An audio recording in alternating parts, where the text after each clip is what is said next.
Върви, народе възродени, към светла бъднина върви.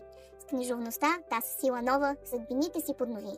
Върви към мощната просвета, в световните борби върви. От длъжност неизменно воден и Бог ще те благослови. Напред, науката е слънце, което в душите грей. Напред, народността не пада, там, дето знанието вивей. Безвестен беше ти, безславен, о, влез в историята веч. Духовно покори страните, които завладя с меч. Тъй солунските двама братя насърчаваха дедите ни, о, минало незабравимо, о, пресвещени старини. България остана вярна на достославни Тос завет.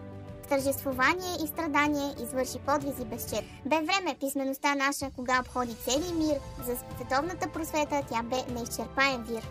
Бе и тъжовно, робско време. Тогава балкански и храбър син навеждаше лице под гнета на отомански властелин. Но винаги духът народен подпорка търсеше у вас. О, мъдреци, през 10 века все жив остана вашия глас.